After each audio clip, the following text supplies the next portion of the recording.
Good evening. Welcome to my grief workshop. My name is Erin Thompson with the Adapting with Autism Network, and I'm here tonight to talk about grieving an autism diagnosis. You may be wondering, why do we need to know about grieving an autism diagnosis? Well, the first thing is you're not alone. I want you to know many others have felt the same things that you're feeling. So if you do feel a really strong sense of grief, please know that what you're feeling is totally normal. Another reason why it's good to learn about grief is that knowing what to expect can help you get through it. And getting through it can help you give your child their best life. You may wonder, what exactly is grief? I hear people talk about it all the time, but I don't know. What is it? How do I know if I have grief? So the definition of grief is really deep sorrow. Strong, sometimes overwhelming emotion of pain, emotional suffering that you feel when something or someone that you love is taken away.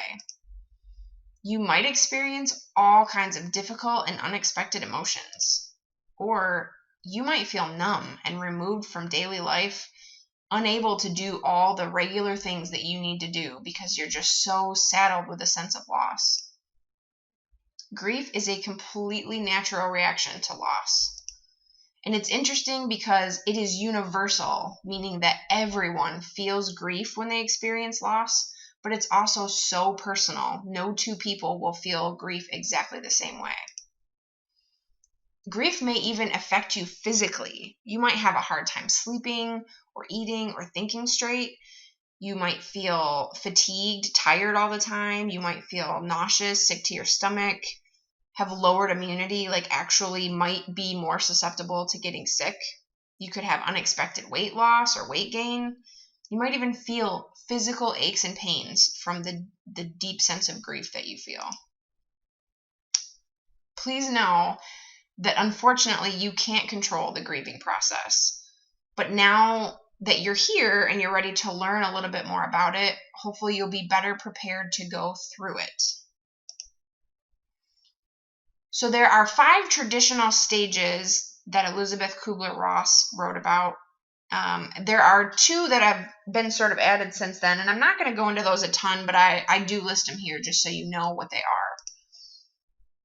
So the first that Elisabeth Kubler-Ross wrote about was denial and isolation.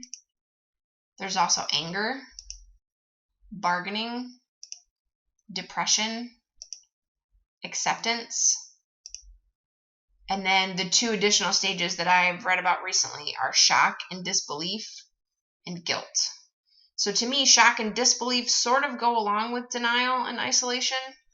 And guilt to me kind of goes with bargaining. And I think everybody knows what guilt means and what guilt feels like. So I didn't really go into those 2 at all during this week's presentation, but I did want you to know at least that those are some other feelings that you may be feeling if you find that you're in those stages.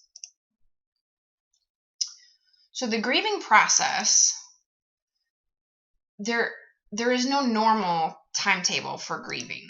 Some people start to feel better in weeks or months. Others, it takes years to start feeling better. You may never reach acceptance, and that's okay. You may reach it, and then something in the future pulls you right back into one of the other stages, and that's completely okay too. There is no particular order to go through the stages. You may even skip a stage or 2. Just be patient with yourself and allow the process to unfold naturally. So instead of a series of stages, you might think about it like a roller coaster. It's full of ups and downs, highs and lows. Like many roller coasters, the ride tends to be a little rougher in the beginning.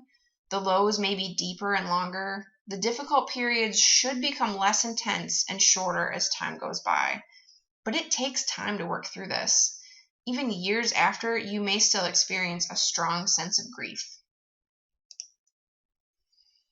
The biggest thing you can do for yourself is to let yourself feel the feelings and go through at your own pace.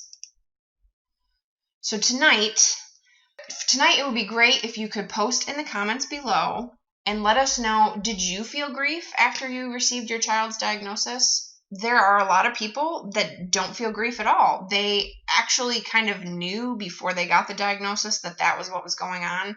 And so to a lot of people, once they get the diagnosis, it's just such a sense of relief.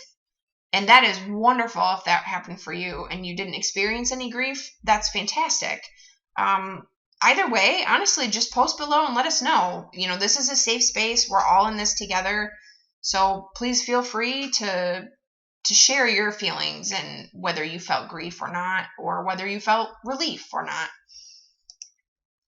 And tomorrow we will dive in a little deeper and go through the various stages. Thank you so much for joining us. We'll see you guys tomorrow.